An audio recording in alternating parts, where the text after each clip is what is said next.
She brought a spreadsheet to her second session. Color-coded. 3 tabs, healing goals, weekly check-in, areas still needing work. Red cells for the days she hadn't journaled. Green for the days she'd meditated, exercised, and called her mother. I remember looking at it and thinking, this is the most organized cry for help I've ever seen. She wasn't lazy. She wasn't in denial. She was doing everything right by every metric she'd ever been taught mattered. And she was exhausted in a way that no amount of doing it right was fixing. If you've ever tracked your own healing like a diet, counted the good days, punished the bad ones, made a project out of becoming a better version of yourself, you're in the right place. I'm Sarah. I'm a psychologist, I run a small practice in Portland, and before that I was a physicist, which is a fact that comes up more than you'd think. Mostly because I spent years believing that if I just applied enough pressure to a problem, it would resolve. People aren't equations. It took me a long time, a genuinely embarrassing amount of time, to understand that. This is Breathe and Begin, and today we're talking about something that doesn't get named very often because it's disguised so well as virtue: the forcing of your own growth. The white-knuckled, spreadsheet-having, 5 a.m. alarm-setting version of self-improvement that looks like discipline from the outside and feels like punishment from the inside. I want to be specific about what this episode is and isn't. This isn't an argument against effort. It isn't a permission slip to give up on yourself. It's an argument that there's a difference, a real, load-bearing difference between tending to your own growth and dragging yourself toward it by the collar. Most people have never been taught that difference exists. They think the only alternative to forcing is quitting. It isn't. There's a whole third option in between, and it's the one that actually works. So if you've been treating your inner life like a renovation project with a deadline, stick around. And if this resonates, I'd love it if you stayed with us here, subscribed, left a thought in the comments. Not because the algorithm needs it, because these conversations get better when more of you are in the room. Let's start with what forcing actually costs you, because I don't think most people have ever added it up. Here's what I noticed about her spreadsheet once I stopped being impressed by it. Every category was something to fix. Nothing was something to notice. There was no column for what felt true today or what I actually wanted, just performance and its absence. I asked her what would happen if she missed a week of updating it. She looked at me like I'd asked what would happen if she stopped breathing. That's the thing about forced growth. It doesn't feel optional to the person doing it. It feels like the only thing standing between them and falling apart completely, which tells you something important. This usually isn't about self-improvement at all. It's about control. Growth becomes the container you pour your anxiety into, because an anxious mind needs somewhere to go, and get better is a very socially acceptable place to send it. Here's what nobody puts in the spreadsheet: the cost. When you force growth, you're relating to yourself the way a demanding boss relates to a burnt-out employee. Every day is a performance review. There's no such thing as neutral. You're either improving or you're failing to improve, and failing to improve gets filed under moral failure, not Tuesday. You start to only notice yourself when you've fallen short. That's the real damage, not the exhaustion, though there's plenty of that, but the fact that your relationship with yourself becomes entirely conditional. You earn your own regard. You have to. And look, a lot of people will tell you this is just ambition, that drive is drive and you shouldn't overthink it. But ambition aimed outward, at a goal, is different from ambition aimed inward, at yourself as the goal. One builds something. The other is a kind of low-grade war you're fighting against your own nervous system every single day, and calling it self-care. Let's actually separate these, because they get bundled together constantly, and the bundling is where people get stuck. Discipline says, I know where I'm headed, and I'll show up for it even on the days I don't feel like it. Forced growth says, if I'm not constantly improving, I'm not allowed to like myself. Discipline has room for a bad week. Forced growth treats a bad week as evidence. Here's a distinction I use with clients a lot. Discipline is something you do. Forcing is something you become. One is a set of actions. The other is an identity built entirely on the promise of a future, better you. Which means the current you, the one sitting here right now, doesn't get to exist without an asterisk. You're not lazy for feeling tired of this. You're responding correctly to an unsustainable arrangement. I'll tell you a small thing about my own history, not because it's the point, but because it might be useful. My mother got sick when I was 12, and somewhere in there I decided, nobody told me this, I just absorbed it, that being useful was the same thing as being loved. So I got very good, very fast at improving, at being the version of myself that required nothing and gave everything. It took me well into adulthood to understand that this wasn't maturity. It was a coping strategy wearing a very convincing disguise. A lot of forced growth starts exactly like this.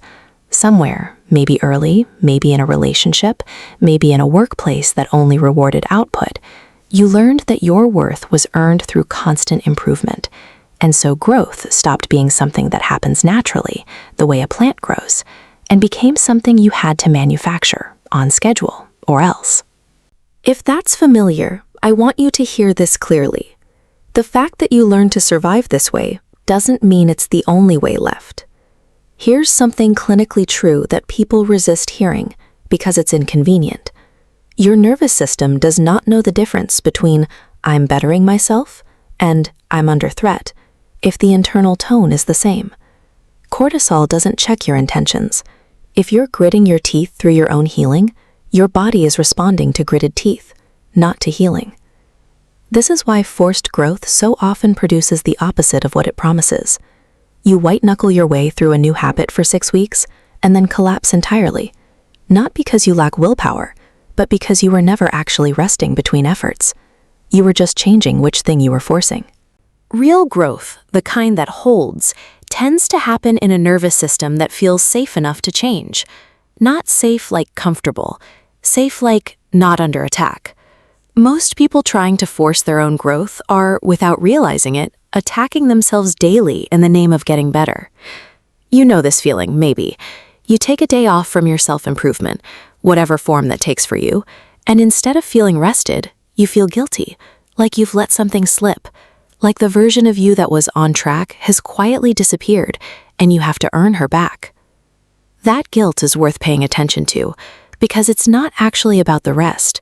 It's about what the rest threatens to reveal, that maybe you're allowed to just be a person some days, without a project attached to you. I had a client once, a composite of a few people I've worked with over the years, honestly, because this pattern is common enough that no single story fully captures it, who described her rest days as going off the wagon. Not drinking, resting. That's how deep the wiring can go. If a day where you did nothing productive feels like a moral event, that's not discipline talking. That's the old fear, still running the show. There was a stretch a few years back where a client of mine, again, a composite, details changed, hit a wall. Not a breakdown exactly, more like a quiet refusal. She said, "I don't want to work on myself anymore this week. I just want to exist." I remember the silence after she said it, like she was waiting for the room to fall apart. It didn't. Nothing catastrophic happened. She rested. The following week, she came back and said something I think about often. "I thought if I stopped pushing, I'd just stay stuck forever. Instead, I noticed things I couldn't see while I was pushing." That's not a coincidence. Forcing narrows your attention down to the metric. Stopping, even briefly, widens it back out to your actual life. Nobody puts this on a vision board, but real growth is often boring. It looks like noticing a pattern a beat sooner than you used to. It looks like saying the honest thing instead of the easy thing, once in one conversation. It looks like going to bed instead of doom scrolling, not because you forced yourself, but because some quieter part of you actually wanted to. It rarely looks like transformation. It looks like a slightly different Tuesday. The forcing model wants growth to be dramatic, visible, trackable, because that's what makes it feel earned. But the nervous system doesn't care what looked reasonable on paper. It responds to safety, repetition, and time, not to willpower alone. Growth that's forced tends to be brittle. It snaps back the second the pressure lets up, because it was never actually integrated. It was performed. Here's a belief worth naming directly, because it does a lot of quiet damage. The idea that growth should move in one direction, upward, without interruption. That if you're not visibly improving, you're regressing. That's not how people actually change. Clinically, we see it happen in loops. Forward, sideways, backward, forward again. And the backward parts aren't failures of the process. They're part of it. A person who forces their own growth treats every loop as proof they're broken. A person who tends their growth treats the loop as information. You are allowed to have a season where nothing visibly changes. That's not the same as nothing happening. So let's circle back to that spreadsheet. What I eventually asked her to do, not instead of caring about her healing, but alongside it, was to add one more column. Not a metric, a question. What did I actually need today? Some days the answer was still discipline. Go for the walk. Make the call you're avoiding. Some days the answer was simpler and harder to justify. Rest, or softness, or doing absolutely nothing of consequence. The spreadsheet didn't disappear, but it stopped being the whole story. If you've been forcing your own growth, treating yourself like a renovation with a deadline, I don't think the answer is to stop caring. I think the answer is to ask what you're actually caring for. A future version of you who finally deserves rest, or the person who's sitting here right now, tired, doing her best, who's allowed to be unfinished and still worthy of some gentleness today. That's the whole reframe, really. Growth that has to be forced is usually control wearing the costume of self-love.